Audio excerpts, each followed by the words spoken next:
Now, Merlin, I've wanted to come here for a long time, heard a lot about it, never quite got here, but for people who don't know, explain, what is Duke of London? It's difficult to put into terms, but it's essentially a car dealership that's multifaceted. So we also do car storage, car restoration. It's kind of a family element to it. My brother and father both have restoration businesses based on site. We've got a pub on site that my mum runs. We've also got a pizzeria, coffee shop, Tex-Mex restaurant, wine bar, spaces used for events. Everything up here that you see is for sale, including all the automobilia on the walls. And it's sort of a car dealership that's growing on arms and legs. Absolutely no reason to go home. I mean, is there a hotel in here somewhere my as well? missus hates it. It was a real lockdown kind of passion project because everyone was kind of bored, sat at home. We were with that. Sales were flying because I think people had a bit more disposable income, a bit more time in their hands. So as we sort of manifest our way through lockdown from a sales perspective, I decided to add a few more elements to it.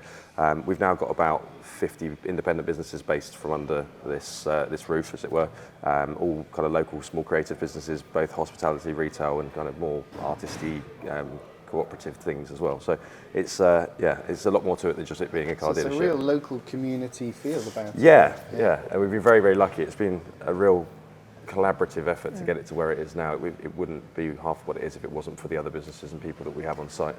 And you talk about your family being involved as well. Obviously, your dad was quite heavily involved in cars and the sort of car industry. Is that where your interest was originally peaked? Yeah, without question. So Dad's got a restoration business, has had that my entire life. And so obviously growing up around that, spending the school holidays, sweeping the floors and making a mess in his workshop and things kind of got us onto this automotive path from quite a young age. Mum always had sort of weird and interesting cars too. So we were always that kind of odd family at school that had classic cars. It's sort of snowballed from there. Dad's never really done proper sales outfit or anything. He's very much focused on the restoration stuff.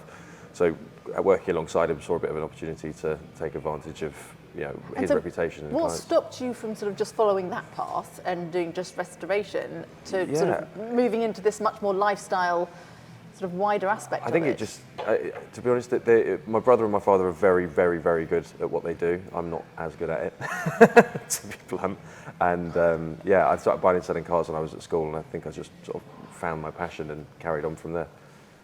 You've definitely sort of tapped into the whole sort of visual thing. It's about the sort of lifestyle. It's got a great vibe. Thank you. Do you want me to explain that, or do you know what I mean by that? Yeah. I'm 54, I do know what I mean. But I did have a little walk around, and the memorabilia is amazing. And I had this weird notion in my head, like if you just boxed it all up, because it's so spread out, it's actually a huge amount of stuff that you've got here. Yeah, we're quite lucky. We work with a guy called Dino who supplies and runs them. Dino? I know, you couldn't make it up. Who runs all the automobilia, and he reckons this is about 10% of his whole collection, but everything that is in here is up for sale, and it's forever rotating with that, and we're trying to keep it fresh. But one of the things that I've been really keen on doing without it becoming sort of faux is every time someone comes here, I want it to feel like something's changed, almost like a department store-esque way. It's something new, something different, and something new to look at and whatever else. So. And you've obviously sold some fantastic cars, and you've got some pretty special stuff here as well, which I'm quite looking forward to having a look at. But has there been anything that's been really memorable or really stood out? Yeah, I mean, to be honest, we've been really lucky over the years. We've handled the sale of about 500 cars over the last 10 years, so it's tricky to pick a favourite. I think where this is now grown to the scale it is now, it's really tricky. It's like running a puppy farm. It's so difficult to choose what we hang on to and what we sell. I'm so guilty of buying something in for stock and then saying, actually, this could work. Yeah, that is a typical running theme with most dealers who are enthusiasts and actually have a passion for cars. Yeah. Not every dealer has a passion for cars. No. I know what you mean. Yeah, because it's really been instilled in my blood. So I'm really. Now Amanda has a nice Camaro. Yes, I know the car. I know. Are you interested? We'll have a chat. This you could do a swap on this Shelby, which is quite. But beautiful. I mean, I do like it, but you know what I've got. Yes. Yes.